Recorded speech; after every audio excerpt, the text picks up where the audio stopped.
everyone, welcome back to my channel. My name is Pooja and I hope you are doing absolutely fine. So today's video is going to be a very special one because today I'll be discussing about my trip to Kashmir and everything you need to know before you visit Kashmir. Before starting the video, if you guys haven't subscribed to my channel yet, then please go ahead and hit that subscribe button. Also hit that bell notification so that you get notified every time I upload a new video. And if you guys haven't seen my Kashmir vlogs, then please stop right there, go ahead and watch those vlogs first and then come back and watch this video. I'll be leaving the link of the vlogs in the description box below. Yes, now without any further delay, let's just get started with the video. So we went to Kashmir for 5 days last year in December. Around Christmas and New Year's. So basically our total trip was for around 8 days and 5 days we were in Kashmir and then for the next 3 days we were in Jammu and then via Delhi we came back to Pune. We started our trip from Calcutta. So from Calcutta we went to Delhi and then to Srinagar. When we went to Kashmir for the first 2 days we stayed in Pahalgam. Then for the remaining 3 days we stayed in Srinagar. Okay. अब श्रीनगर में हम एक दिन रुके थे house boat में and 2 दिन हम रुके थे श्रीनगर के एक दूसरे होटल में. Okay. And we visited Gulmarg and Sonmarg as well. Alright. So now I'll be discussing few tips and also few things which you should keep in mind before you plan your visit to Kashmir. So first of all, the first and the very foremost very important thing is कि you can't use your prepaid SIM in Kashmir. Kashmir जाने के लिए आपको अपने CIMS postpaid करवाने होंगे and because वहां पे प्रीपेड सिम नहीं चलते हैं तो इसलिए आपको पहले से ही अपने सिम पोस्टपेड करवाने होंगे. मैंने और रोहित ने भी जब हम दोनों गए थे तो रोहित ने अपना सिम पोस्टपेड करवा लिया था एंड मेरा फोन वहां पे चल नहीं रहा था. I was just using the hotel wifi. Okay, the next thing which you should keep in mind is I'm looking down because मैंने सारे points डायरी में लिख के रखे हैं. So the next thing which you should keep in mind is in which season do you want to visit Kashmir. तो basically अगर आपको सिर्फ snowfall देखनी है या फिर you just want to experience the winters and snow and everything, you should visit Kashmir during the months of December till February because those are the month जिसमें कश्मीर में सबसे ज्यादा snowfall होती है. We left on 23rd of December, so हमने Christmas New Year सारा उधर ही मनाया था and it was beautiful in Kashmir. मतलब and trust me guys, Kashmir इतना सुंदर है कि अगर आप एक बार भले आप समर्स में जा रहे हो भले आप विंटर्स में जा रहे हो लेकिन आपको दोबारा जाने का मन जरूर करेगा. क्योंकि हम जब अभी विंटर्स में जाके आए थे तो हमें बहुत ज्यादा मन है कि हम एक बार फिर से कश्मीर जा पाए. But this time we want to go in summers so that we can just see the greenery around and it is beautiful there. तो बेसिकली अगर आपको snowfall and specially from around last week of December till 2 months, ठीक है, वहां पे सबसे ज्यादा snowfall होती है. ये हमें वहां के लोकल लोगों ने बताया था, हमारे गाइड्स ने बताया था कि वहां पे 2 महीने सबसे ज्यादा स्नोफॉल होती है. I guess from 21st December to 21st February ऐसा कुछ डेट उन्होंने मेंशन किया था. It was last week of December only. अगर आप कश्मीर जा रहे हो तो प्लीज आप पहलगाम भी जाओ. आप सिर्फ 3 दिन के लिए कश्मीर जा रहे हो तो आप एक दिन सोनमर्ग, एक दिन गुलमर्ग और एक दिन श्रीनगर कर सकते हो. बट अगर आपके पास 3 दिन से ज्यादा है तो I really insist you to go to Pahalgam as well. Pahalgam is beautiful, बहुत सुंदर है. It will be altogether a very different experience to visit Pahalgam. I really like Pahalgam. So moving on again, अगर आपको snowfall नहीं देखनी है तो आप I would suggest you to go from April to June क्योंकि उस टाइम पे स्नो नहीं होती है. Those are the summer seasons in Kashmir. तो आपको उस टाइम पे ग्रीनरी बहुत ज्यादा देखने को मिलेगी. When we visited this time आपको हमारे ब्लॉग्स में भी दिखेगा कि जितने भी वहां पे ट्रीज वगैरह थे ना वो इतने ज्यादा सूख चुके थे बिकॉज उस टाइम पे विंटर्स था, इतनी स्नो वगैरह थी. But I can't even imagine कि समर्स में कश्मीर कितना सुंदर लगेगा क्योंकि वहां पे इतनी ग्रीनरी है गाइस, इतनी ज्यादा ग्रीनरी है वहां पे. एंड वहां पे श्रीनगर जो मेन सिटी है वहां पे इतने सारे सुंदर सुंदर गार्डन्स भी है. They have this Mughal garden, परी महल और भी बहुत सारे गार्डन्स वगैरह है वहां पे. तो वहां पे ग्रीनरी, वहां पे इतने डिफरेंट टाइप ऑफ फ्लावर्स होते हैं. तो उस टाइम पे आई एम श्योर कि जब समर्स में आप जाओगे तो बहुत ज्यादा सुंदर लगने वाला है. So you can plan your visit accordingly कि you want to see the snow और you want to see the greenery and flowers and everything. Next point which you should keep in mind is कि अगर आप अच्छे से time लेके कश्मीर जा रहे हो तो प्लीज आई इंसिस्ट कि एक दिन हाउस बोट में जरूर रुकना. So our experience with house boat was amazing. बहुत अच्छी हाउस बोट थी वो।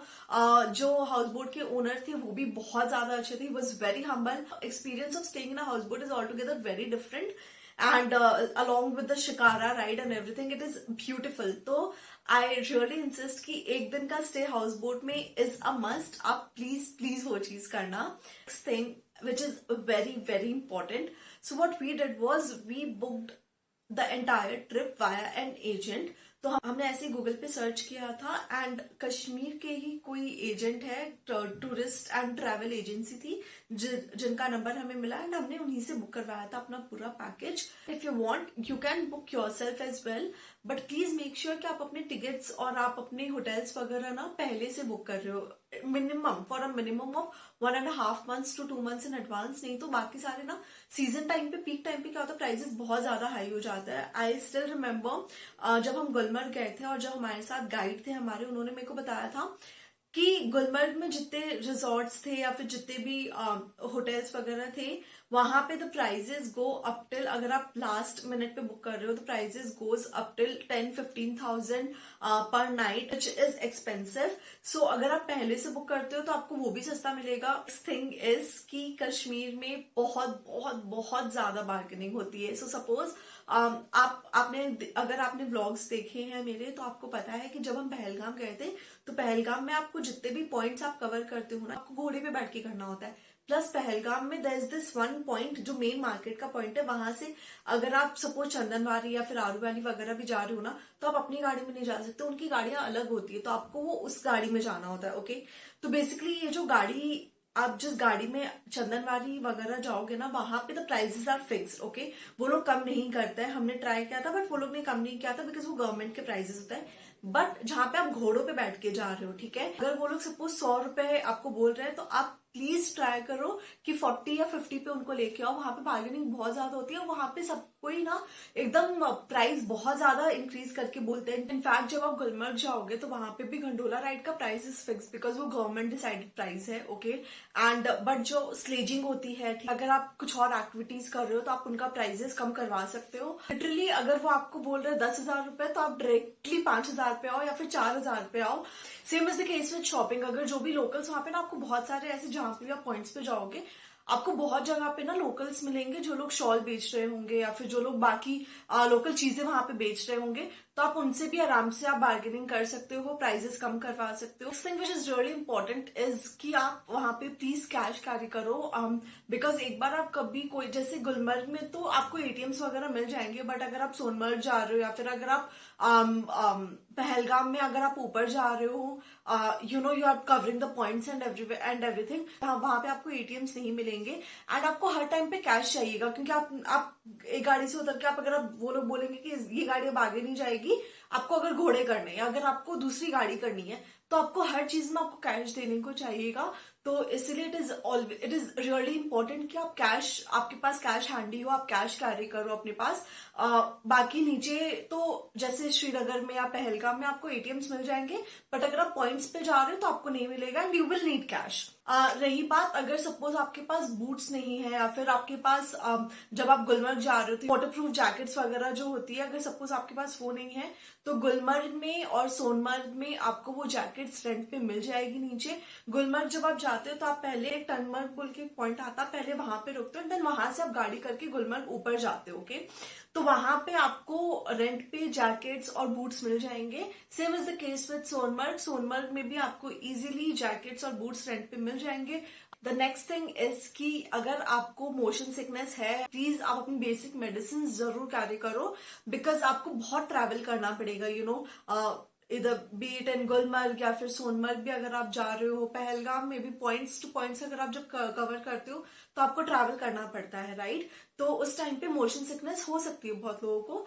So you know those medicine will help you. तो आप अपने साथ थोड़ी सी बेसिक जो मेडिसिन है वो आप कैरी करो। And the next thing which you should definitely keep in mind is कि अगर आप विंटर सीजन में जा रहे हो Kashmir, that is your going during December, Jan और Feb, you should carry warm clothes, like literally भर भर के लेके जाओ, क्योंकि बहुत ज्यादा ठंड पड़ती है, माइनस में हो जाता है temperature, and thermals are the most important thing that will keep you warm, because आप you know and you need to layer up. आपको बहुत ज्यादा लेयरिंग की जरूरत होगी. Your jackets and thermals and everything. Pack everything really nicely in advance. Always carry a beanie or cap. Your gloves, socks extra carry करो because जब आप सोनमर्ग गुलमर्ग कहीं पे भी जा रहे हो ना जहाँ पे बहुत ज्यादा स्नो वगैरह है एंड बूट्स पहनने के बाद भी आपके सॉक्स गीले हो सकते हैं, राइट? तो you should always carry extra pair of socks. Last thing which you should definitely keep in mind is कि श्रीनगर एयरपोर्ट पे बहुत ज्यादा सिक्योरिटी चेक इन होती है, तो प्लीज आप अपने पास एक्स्ट्रा टाइम लेके चलो while going to the airport 2-3 घंटे पहले पहुंच जाओ. Yes, these were all the things which you should keep in mind before going to Kashmir. And मैंने अपनी आइटिनरी भी आपके साथ शेयर की है. It was a beautiful trip. I just wish I can go back again. It was beautiful. The people are really nice. बहुत अच्छे लोग हैं वहाँ पे. I hope this clears all of your doubts. मेरे को बहुत सारे लोगों ने Instagram पे भी मेरी स्टोरीज और रील्स वगैरह देख के पूछा था कश्मीर के बारे में. So I hope it cleared your doubts as well. And in case you have any other doubts, you can definitely comment down below. And I'll be happy to answer it for you. And plan a trip to Kashmir real soon. Kashmir सच में जन्नत है. And I hope you guys enjoyed watching this video. If you did, then don't forget to like, share and subscribe to my channel. Don't forget to follow me on my Instagram. I'll see you in my next video. Till then, bye bye. Take care.